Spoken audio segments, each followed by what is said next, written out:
tentativa es sancionada, ¿no? Es por motivo que la tentativa es sancionada. Clase de tentativa. Nuestro Código Penal no hace distinción entre las clases de tentativa, pues esta puede ser de dos clases, acabada e inacabada. Artículo 18 del Código Penal. Para distinguirla se debe atender a un criterio objetivo, es decir, nuestro código no lo establece, pero la doctrina ha establecido que hay acabada y inacabada. O sea, yo empiezo. ¿Cuándo es la tentativa acabada? Es cuando yo realizo el acto y logro consumarlo. E inacabada es cuando estoy ya a punto de saco la pistola, o sea, detengo a la persona, saco la pistola y me arrepiento. Inacabada, ¿no? Pero es tentativa, ¿no? Entonces, obviamente, allí en la teoría de las penas. ¿Pero cómo se prueba? Porque se detuvo. Como la persona que creo que robó no sé qué entró a robar, no puedo, un local, y salió, se fue con todo lo robado y luego regresó al local, devolvió lo robado y dijo que él no había querido hacerlo, se Claro. presentó una... No, entonces, pero ya había consumado el delito, ¿no? Ya había consumado. Eso no podría ser tentativa. Ya no hay tentativa, ya consumó. Y que luego se repitió, eso vamos a hablar ahorita. ¿Ya? Tentativa inacabada. Se da cuando el autor no realiza todos los actos necesarios para la consumación del delito.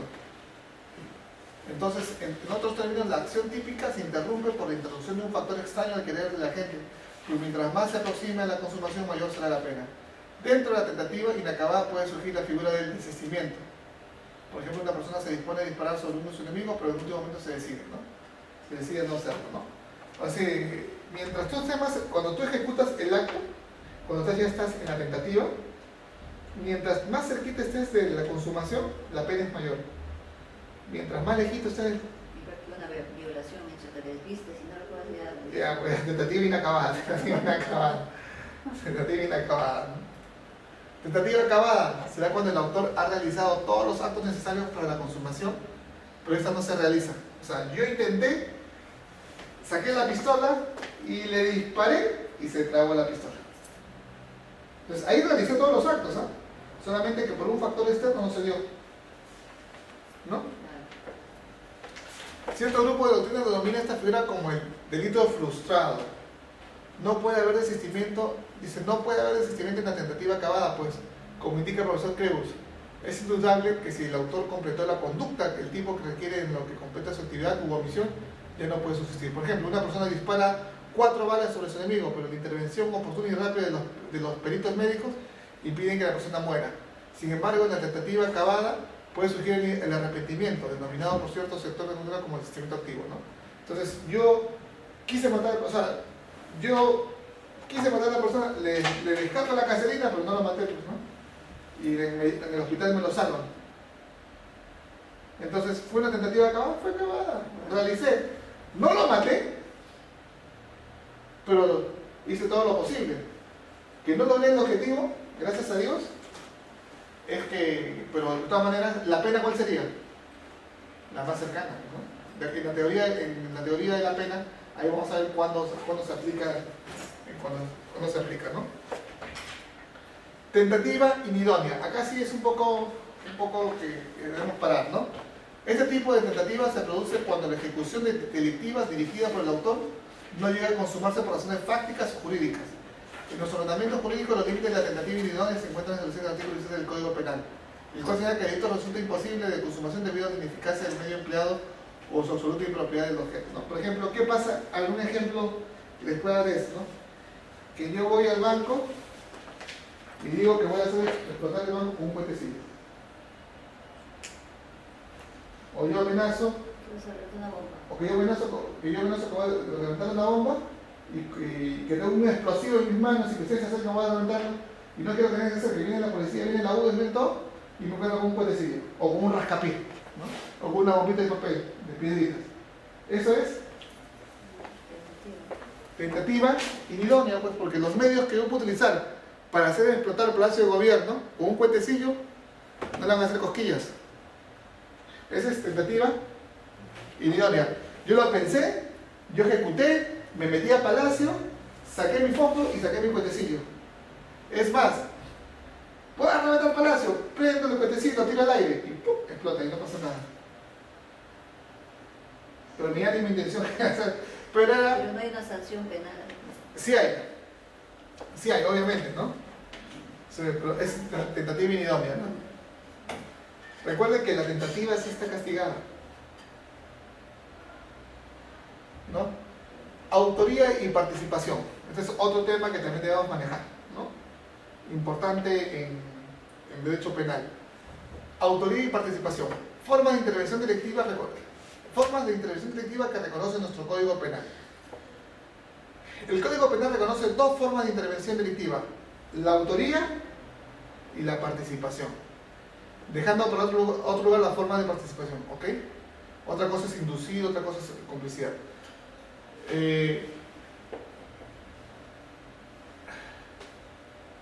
En su artículo 23 el Código Penal distingue a su vez tres formas en que una persona puede cometer un delito en calidad de autor: cuando realiza por sí mismo el hecho punible, cuando lo realiza por medio de otro hecho punible y cuando realiza el hecho punible conjuntamente con otros u otros. ¿Ok? Entonces, cuando uno es autor del delito, puede ser uno mismo instrumentalizando algo o lo hago en banda o con otras personas. ¿Ok?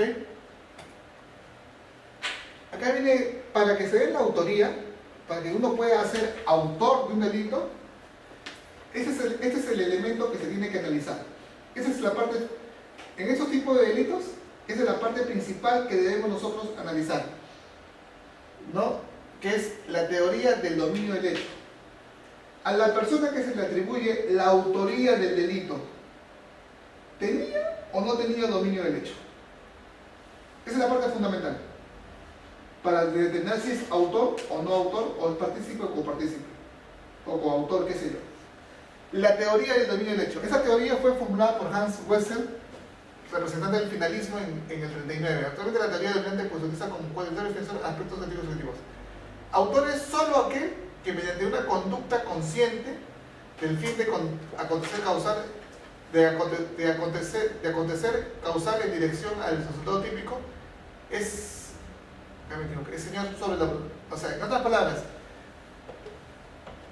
en la teoría del dominio del hecho, la persona que se le atribuye tiene, en todas las palabras, él tiene el dominio de la situación y él puede decidir si se comete o no se comete un ilícito penal, ¿no? Actualmente significan tres formas de manifestación del dominio del hecho. Primero, ¿cómo tú puedes definir si una persona tiene dominio o no tiene dominio del hecho? Primero, dominio de la acción. El autor realiza él mismo la acción típica. Se trata de la autoría inmediata, donde se indaga qué influencia ejerce la atención del tipo de propia mano sobre la autoría. Sí, primero es él mismo realiza el hecho, entonces él tenía dominio sobre la acción, porque él mismo lo hace. Dominio de la voluntad, se trata de la autoría inmediata, o sea, cuando la persona lo hace él mismo es inmediata. Cuando utiliza a un tercero es autoría mediata, pero yo domino la voluntad de la otra persona, ¿no? Por eso que ese es dominio de la voluntad. Entonces, y el otro es dominio de derecho funcional, se basa en la división de trabajo y sirve de fundamento de la coautoría. Es decir, esta parte es importante que lo tengamos claro. En la teoría del dominio, del dominio del hecho significa, tú vas a ser autor si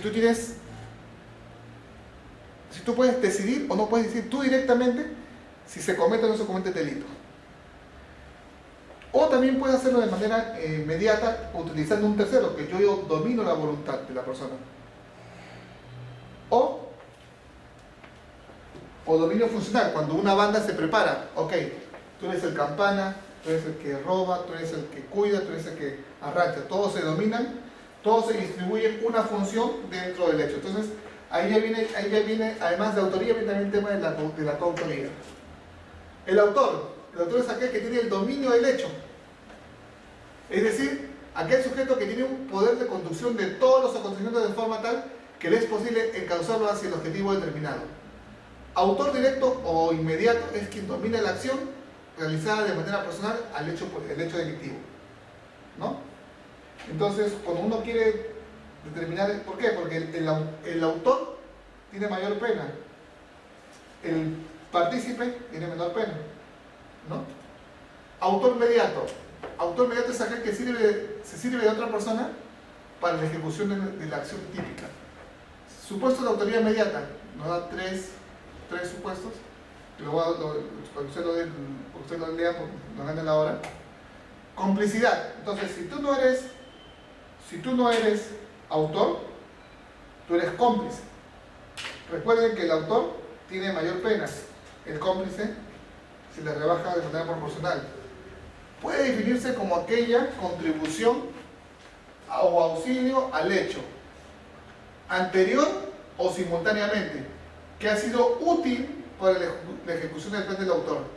También puede definirse como la complicidad como el acto por el cual dolosamente se pone una condición del hecho, coincidiendo en la resolución delictuosa, sin cumplir la acción típica, ni valerse de otro para ejecutarla. Es un actuar doloso en hecho doloso, una aportación consciente de la tarea que sabe y quiere en común. Entonces, el cómplice sabe que lo que está haciendo está mal. Él no tiene el dominio del hecho, pero él presta auxilio. Por ejemplo, yo me paro en la puerta y aviso si viene o no viene el dueño, ¿no? Cómplices primarios o necesarios. Según el primer párrafo del artículo 25, el que dolosamente preste auxilio para la realización del hecho punible, sin el cual no se hubiera perpetrado, será reprimido con pena prevista para el autor. Aquí viene el otro, ¿no? Si la participación fue determinante o no determinante, ¿no? Cómplices secundarios o no necesarios. Según el párrafo del artículo 25, el segundo párrafo del artículo 25 del Código Penal establece que a los que de cualquier otro modo hubieran dolosamente prestado asistencia, se les disminuirá progresivamente la pena.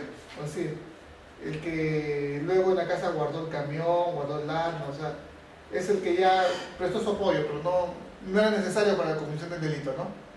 Aquí tenemos un tema que es la antijuricidad. Entonces, con esta parte estamos terminando el tema de autoría y participación. Okay, entonces ahora vamos a pasar al tema de la antijuricidad, que es otro elemento de la teoría del delito, ¿no? La antijuricidad es el juicio negativo de valor que recae sobre una conducta humana, en tanto que el injusto es una conducta humana desvalorada, es decir, una conducta contraria a la neutralidad. Se presenta una violación por parte del comportamiento o se omite actuar conforme establece la norma jurídica, ¿no?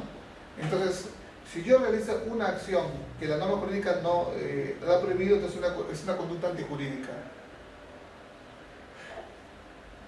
El otro tema que también vamos a tratar ahora es el concurso de delitos, ¿no? Se presenta cuando sobre un hecho punible concurren diversos preceptos penales excluyentes entre sí y donde solo uno de ellos debe ser aplicado, ¿no? Concurso ideal. En este caso, la pena mayor, ¿no? Así es. Hoy vamos a tener una modificatoria. Nuestro Código Penal define el concurso ideal en el artículo 48 cuando varias disposiciones penales sean aplicables al mismo hecho. Es unidad de acción y pluralidad de delito. Es decir, un hecho, varios delitos. Por ejemplo, un ejemplo de un hecho, varios delitos es cuando yo quiero robar un banco y para robar el banco previamente yo disparo al vigilante y luego procedo a robar. O sea, todo eso cometido en un solo hecho delictuoso, pero cometí varios delitos, ¿no? Entonces, ese el concurso ideal es ese: un hecho, varios delitos. ¿Cuál es el tratamiento jurídico del concurso ideal? ¿Qué pasa cuando yo cometo un hecho y varios delitos? Según el artículo, o por ejemplo, yo manejando atropello a 5 personas sin querer que están en el paradero, a uno mato, pero a 4 les dejo con lesiones, ¿no?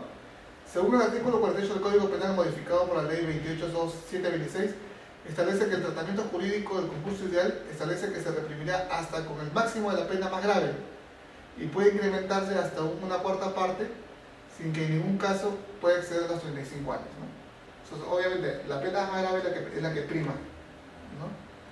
Y le puedo agregar un poquito más hasta una cuarta parte por los delitos que he cometido, ¿no? Delito continuado, este es otro tema que por el cual no podemos pedir ejecución, pues. O sea, cuando hay un delito continuado, tú no puedes pedir prescripción, porque el delito sigue en el tiempo, ¿no? Por ejemplo, uno roba, se consumó un momento, ¿no? Pero ¿cuáles son los delitos? Por ejemplo, hay delitos que se consuman en un acto. Por ejemplo, me robó el celular, lo robé, ¿no? ¿Qué delitos se cometen que tú lo cometes y se siguen cometiendo en el tiempo? Corrupción. ¿Lo haces una vez? Por ejemplo, en el caso de un vecino que vive por años. No, pero él cometió una serie de delitos Acá es un delito, pero que continúan. O sea, tú lo cometes, lo metes y sigues violación sexual, por ejemplo. Tampoco. Un poco. Pero sí, por ejemplo, el celular, que no tengo otra oportunidad de volver a robar, ¿cómo se llama eso? Puede ser Es otro delito. O un secuestro. Puede ser. Hasta que los liberes, sigue todavía. ¿Sabes cuál es un delito continuado, por ejemplo? La bigamia. ¿No? Porque tú te casas y después te casas con otra persona, siguen 3 bigamas. Y tú sigues casado, ¿no? ¿Y por qué? Porque es una condición de Estado. Es una condición. O sea, tú con la condición de casado la mantienes en el tiempo. O te casas hoy día y al día siguiente no estás casado. No, ¿verdad? Es un delito continuado. El caso de ese señor es que había un señor creo que en Australia que secuestró a su hija por 16 años y tenía como 3 hijos con ella. Eso no es un delito continuado. Bueno, se cometió una serie de delitos, ¿no? No, pero vamos a leer un poco. Dice, se tiene como violaciones de la misma ley penal cometidas en el mismo momento de la acción o en momentos diversos con actos ejecutivos de la misma resolución criminal. El término resolución criminal usado por el texto legal alude al factor final y la frase varias violaciones de la misma ley se refiere al factor normativo, pues al asignar el carácter de unidad de conducta como un solo delito continuado. Está definido en el artículo 49 del Código Penal, pero es básicamente cuando un presidente. un residente se comete varios delitos y lo sigue. Por el continuado es cuando tú cometes un delito y se mantiene en el tiempo.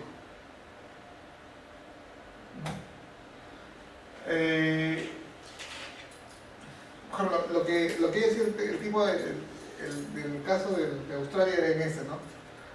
La violaciones de la misma ley penal propone.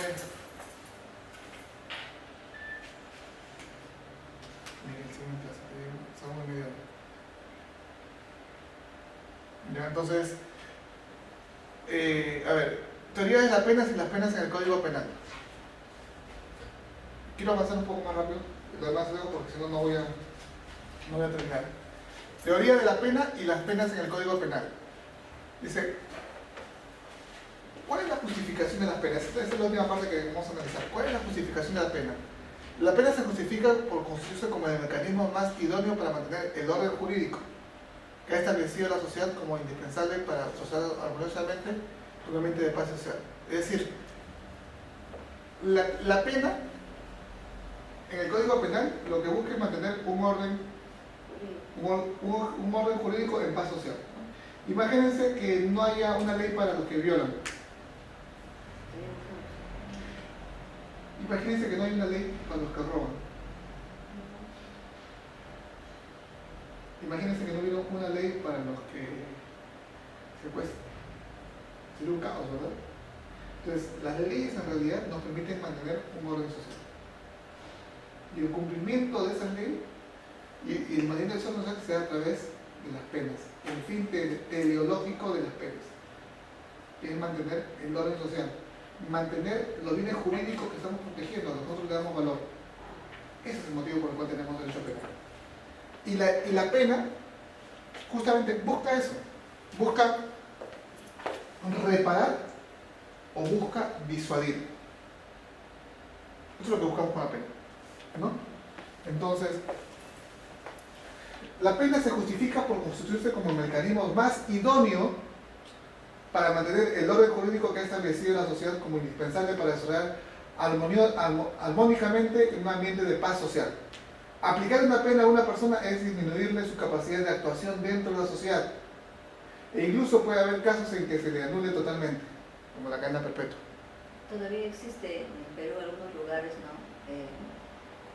De hacer su propia justicia con sus hermanos. Claro, porque no llega el Estado al lugar. El Estado en esos Claro, lugares. así es, ¿no? Esto nos hace pensar que la pena es la disminución o anulación del bien jurídico, libertad, perteneciente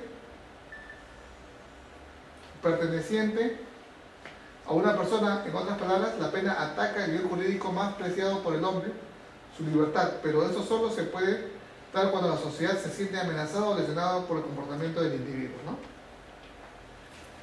Entonces, aló, sí, sí, algo.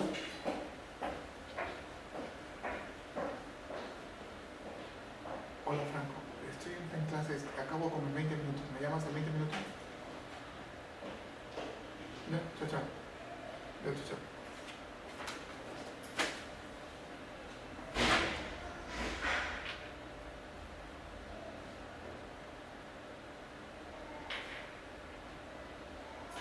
Ok, entonces, clases de penas. Sí. Usted pone de ejemplo, dice, es un plato que apunta vino de una botella en la que trabaja. Es sistemáticamente y por diversas. Es un delito. ¿Cuál? ¿Qué dice acá? El ejemplo. Es un vino de una botella. Claro, eso.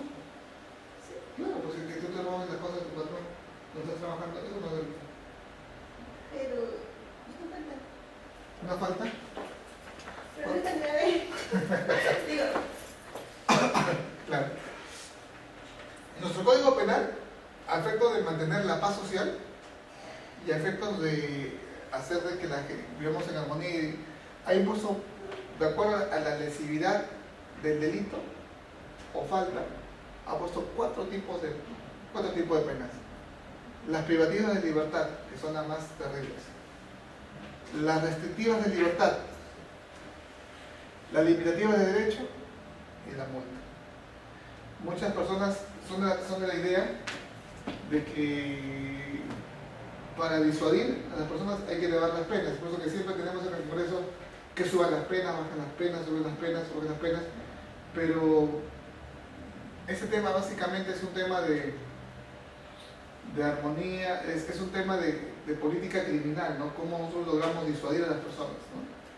Entonces, en Estados Unidos, por ejemplo, los gringos han construyen cárceles y más cárceles y le aplican cadena perpetua y tratan de disuadir. Y allá, déjenme decirles que allá sí hacen no la ley. Ahora, hay algo muy común que siempre vemos en nosotros, que siempre escuchamos, reserva el fallo condenatorio, ¿no? Se han escuchado siempre, ¿no? Entonces, sí. Sí, porque como además, por ejemplo, hay un caso que mucho que denuncian por lesiones leves, que fue. Claro. Entonces el chico, antes de iniciar el proceso, se lo denunciaron todo, comenzó el proceso y se fue a España. Y el proceso continuó hasta que el juez se renovó su sentencia, el fallo. Hasta que el chico regresó a España, lo capturaron en el aeropuerto y se lo llevaron de frente, que le la sentencia. Esa es otra cosa. Hay un principio que nadie puede ser condenado en ausencia. O sea, esa es otra cosa. Ese es cuando se suspende la lectura de sentencia hasta que te atrapen, ¿no? Y te mandan toda una captura. Porque nadie puede ser condenado en ausencia. Otro principio fundamental del debido proceso. Tú tienes la libertad de que tienes el derecho de ejercitar tu derecho de defensa. El juez no puede fallar cuando el condenado está. Es que ahí viene otro tema, ¿no? Si es que notificaron válidamente o no notificaron válidamente, y esa es otra parte del debido proceso, ¿no? El que te haya notificado de la forma debida. Si al tipo lo notificado en su domicilio, es por eso que siempre decimos, ¿no? Artículo 25 del Código Civil. ¿Cuál es el domicilio aplicable en tu caso? El que figura en tu DNI. Entonces, si a ti te notifican en un domicilio y no te ubican y te notifican donde estaba tu DNI, entonces, ¿qué es? Te han notificado válidamente. Te han notificado válidamente. ¿Por qué? Es más, nosotros tenemos la obligación de que si cambias de domicilio, actualizar tu DNI. ¿Pero lo hacemos? No lo hacemos. No lo hacemos. Entonces, yo supongo que por ahí van en el tema, ¿no? Pero la reserva del fallo condenatorio es otra cosa. Vamos a leerlo, ¿ya? La reserva del fallo condenatorio, que está en el artículo 62 del Código Penal, consiste en una alternativa a la pena privativa de libertad de corta duración, lo mismo que la de multa y limitativa de derecho. La reserva se diferencia de la suspensión de la ejecución de la pena por la no pronunciación del fallo, que produce como consecuencia de la no existencia de antecedentes penales. El juez deberá elegir entre las dos, el cual es más conveniente al caso juzgado, utilizando los mismos criterios preventivos que la suspensión de la ejecución de la pena. O sea, es decir, ¿qué pasa con aquellas personas que por algún motivo cometieron un error en su vida y cometen un ilícito penal? Y el juez luego se da cuenta a lo largo del proceso de que, que el principio de lesividad no fue afectado mucho, de que la persona no tenía antecedentes penales, que la persona siempre se comportó como una persona correcta y que realmente no puso en peligro el bien jurídico protegido. ¿Qué hace el juez? Sentencia, yo me reservo el fallo condenatorio, no dicto la sentencia. No dicto la sentencia por un determinado tiempo. Si la persona cumple con eso, se rehabilita. Y lo otro es la suspensión de la ejecución de la pena, de que te castigo 2 años de manera simbólica, pero no lo hago efectiva. Solamente me vas a firmar y si te portas mal, la hago efectiva. ¿Ok? La reserva del fallo condenatorio es cuando yo me reservo el derecho a dictar la sentencia, ¿no? Bueno, este es el fin de esta parte. Y a ustedes también les han dado ahora una copia sobre derecho penal parte especial. Esa parte de derecho penal parte especial es más fácil cuando una vez que comprendemos la parte general, porque parte especial, ¿qué es? O sea, delitos contra el cuerpo y la salud, ¿no? Entendemos qué es la vida, sabemos de que quién lo puede cometer, cuándo empieza la vida humana, la muerte de un hombre. ¿Qué es homicidio? La muerte de un hombre por otro hombre. El homicidio es la privación de la vida, entonces el bien jurídico protegido, homicidio simple, ¿no? Tipicidad objetiva, tipicidad subjetiva, lo que ya hemos visto. Homicidio calificado, depende mucho. Usted escuchó el término homicidio calificado, ¿no? Oye, ese homicidio es homicidio simple cuando uno mata a otro, pero homicidio calificado es cuando se dan estos temas. Cuando lo hago por ferocidad, por lucro, por crear con alevosía, ese es homicidio calificado, ¿no? Y cuando es homicidio calificado, la pena se eleva. Homicidio por emoción violenta, básicamente se da en los temas pasionales, ¿no?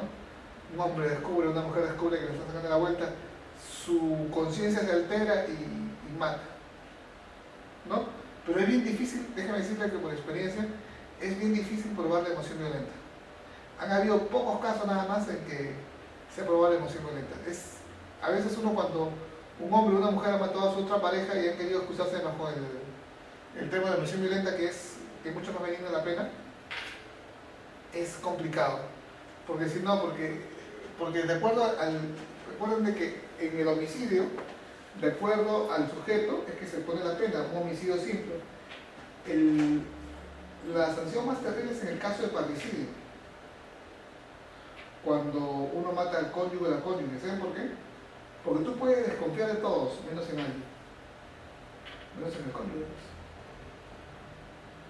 Entonces, esa traición a la confianza hace que la pena se eleve. Es por eso que cuando se han suscitado asesinatos entre cónyuges, por eso que los abogados, ¿qué hacemos? Tratamos de causarlo por el tema de emoción violenta, ¿no? Pero les comento que es bien difícil probar emoción violenta. Es bien complicado. Nunca me ha tocado homicidios, pero... Doctor, esta parte no nos ha dado. ¿No? No, solamente esta parte. Ah, le reclaman entonces ahora... Esa del fallo, sí. ¿No? Porque él le ha mandado eso para que ustedes lo puedan también entender. Son los delitos, sé que eso es más.